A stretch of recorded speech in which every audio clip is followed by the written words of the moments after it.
Hey, welcome back, everybody. I was asked by a good friend of mine why I'm not doing a video on this, and that I should. So as you can see, I already have a considerable amount of this done.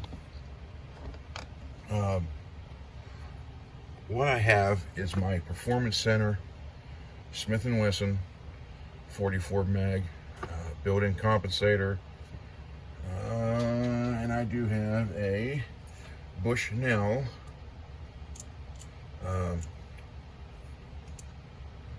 Elite handgun Elite, and this is a 2x6 power scope.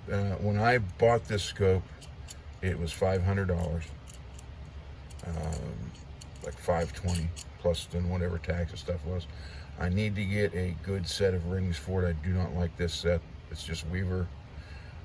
But the reason is because this comes with this type mount for, and this was the finish that was on the entire gun right back here. Last night I did the barrel and the chamber, and some call it crane. It's got some fingerprints on it now, but anyhow, my friend said, and I can even tell you who it is.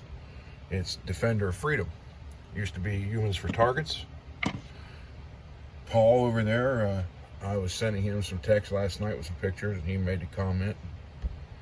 I got to thinking about it, and I thought, well, maybe I'll do the next gun, but no, I'll go ahead and finish and do this one.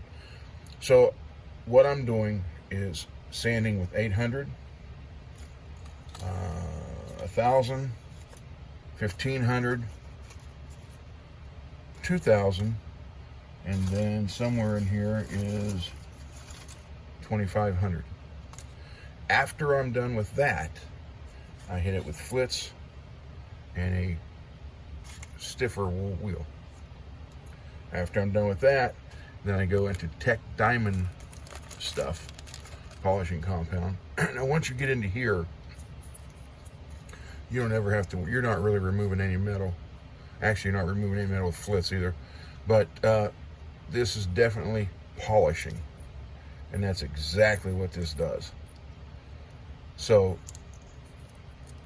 after I do the flits, I start out with 8,000 grit. Then I jump to 14,000. Then I'll hit 50,000 grit, and then I'll finish it off with 100,000 grit. Now, and actually, I think there's a 200,000 grit too, if I'm not mistaken. I don't have it. I have yet to do the barrel or the cylinder and crane with the 100,000. I've only got to the 50. And when you're doing that, I will use one of these pads on a Dremel tool. I have electric, and then I got 3 battery operated ones here. But when you get to the 50, well, actually, any of the 4, I do it from the 50 and the 100,000. I'll use a very hard pad. It's felt, but it's very hard pad. It actually comes out of this kit. And go over, and the trick is you keep the area wet. It'll stay dark, it'll stay wet, and then as this, you can see as this gets darker, it starts bringing out the chrome, the almost mirror finish on it. So there's nothing really hard to this other than just being careful. Now, I did remove the screw here to take this apart. I'm not getting any water in it. I'm being careful of that. These screws are down below, so they're not getting touched. But your main thing is, when you're doing this, you want to make sure you apply even pressure and you stay in one direction.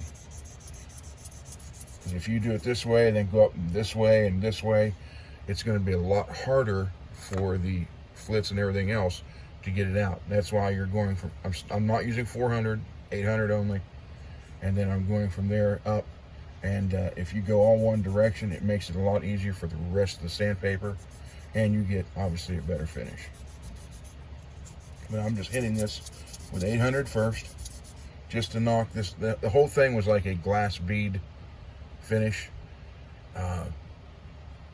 And believe it or not, between this gun, the scope, then I sent it back to Performance Center, had a different trigger, custom trigger job done to it.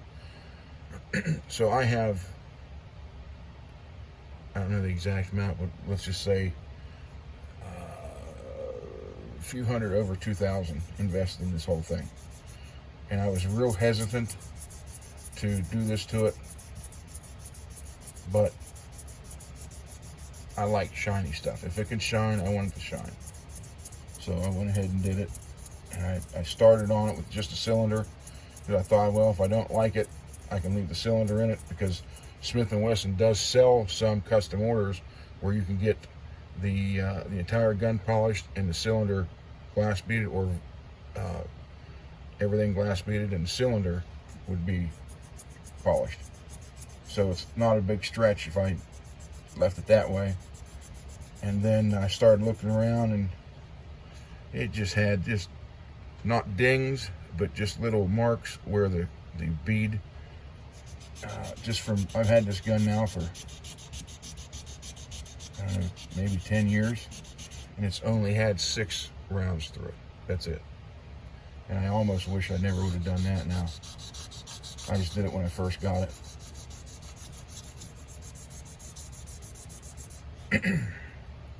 And I didn't even know why I sent it back for the trigger job, because I never shot it. I don't know what, I just didn't know what I was going to do with this gun. I always wanted one. I loved it, so I bought it. And for those that you don't like it, yes, it is a safe queen. There's nothing wrong with that. If that's what you want, then that's what you want. Who knows? Maybe someday, now that it's going to look like this, I may take it out even, more and shoot it. But I don't know. I really don't know.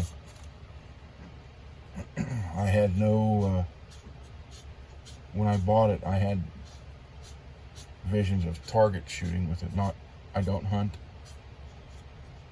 but I wanted to see what I could do with 44 mag loads and this barrel and the built-in compensator in it and all that, and I just never got to it. Everything else got in the way, and I never did anything more with it. I just put it in there, and I shot the initial 6 shells through it, sent it, had the trigger job done. I've never shot it ever since the trigger job's been done to it. Now, Performance Center comes with a custom trigger job, but I wanted it better. The single action on this thing, I think if you just blew on that trigger really hard, like just a real, it would go off. It's that light, and that's how I like them. And then I decided not to shoot it. So, I don't know. Stupid on my part, maybe, what I paid for that and not use it yet. But that's the key word, is yet. So anyhow, this is how I approach this. Now, I can't make a whole video of the whole thing, because this is going to take all day. Just the barrel and cylinder last night took me about 8 hours. So I just want to show how I get started, what I'm doing with the sandpaper, and then I'm going to end it here in a couple minutes. Oh, well, I do want to show you one thing I did keep, though. To set for glare, I kept the top of the barrel and even the compensator original. Because if I'd ever take the scope off and just go with open sights, I don't want the glare of that coming from the sun. So I left that original, and it had a beautiful line right there on both sides to keep it that way, so that's what I did.